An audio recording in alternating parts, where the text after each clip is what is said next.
Hi, I'm Alan Sagano. I'm the president of ADS Consulting Group.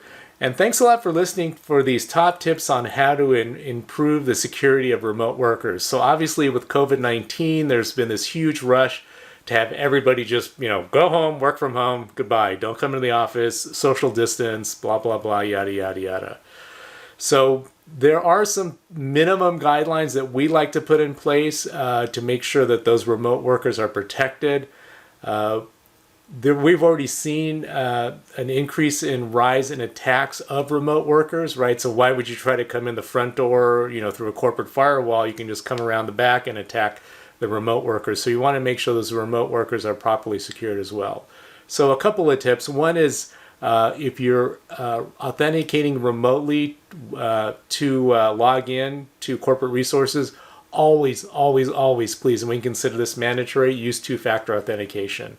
And two-factor authentication, I'm sure you're well aware, right? You log in with your username and password. It sends you a one-time use password, either as a text message or to an email account, or if you have an app, like Google Authenticator, it'll send you a Google or Duo. You just click on the thing and say, yeah, that was me. But it is important to have two-factor authentication. We consider two-factor authentication mandatory for any remote workers. And if you're not doing two-factor authentication for remote workers, it's just not best practice, and it's just not very smart in this day and age. So that's the first thing, is to use two-factor authentication. As a matter of fact, we are now recommending two-factor authentication all the time, everywhere. Even if you're sitting in your desk in the office, two-factor authentication. But for remote work, it's absolutely mandatory two-factor authentication. The other one is obviously install antivirus. Ideally, it's one that has a centralized management console on all workstations that are going to be accessing corporate resources. So any remote people that are working, make sure that they have the proper antivirus installed on their computers. And if they didn't have it before they started working remotely, of course, make sure you do a scan to make sure that the computer is clean before you grant access to those remote workers. Don't use public Wi-Fi. Just say no. Most plans now, you can hotspot your phone. Just use your phone. That's, again, considered best practice. There's too many things where public Wi-Fi can be compromised with a rabbit. I'll put a link here if you want to see what a rabbit does. It basically does like a man-in-the-middle attack. You think you're connecting to the Starbucks Wi-Fi at Starbucks. You're really not. You're connecting to an impersonated access point, and then it basically intercepts all the traffic that you're dealing with. So just use your phone. Now most plans now have unlimited minutes, so if you're worried about airtime usage, that can go away.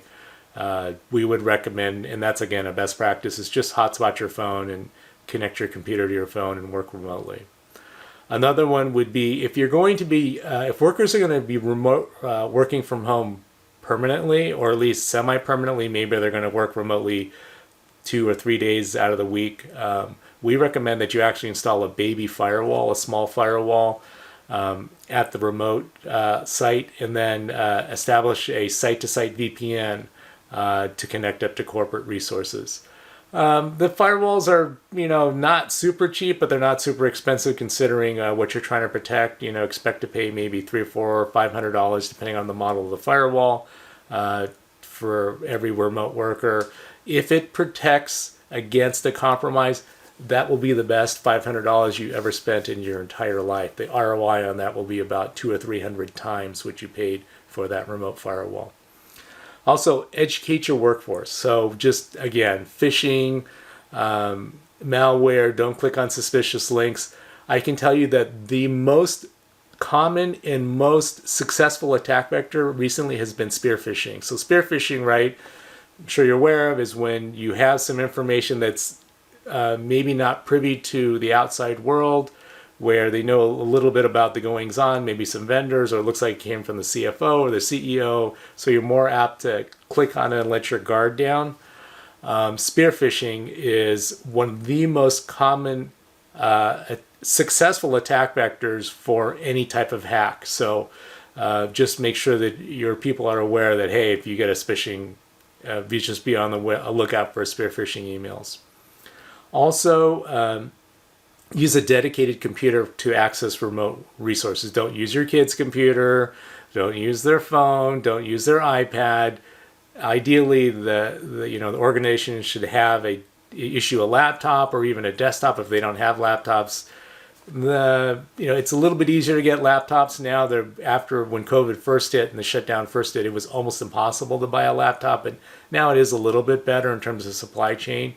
But we recommend that you have a dedicated computer. Don't let your kids on the computer, please. Don't surf inappropriate sites on the computer. Just, that it's dedicated for work use, and that's it. Again, it'll be the best $1,000, $1,200, whatever, how much you want to spend on a laptop that you could ever do.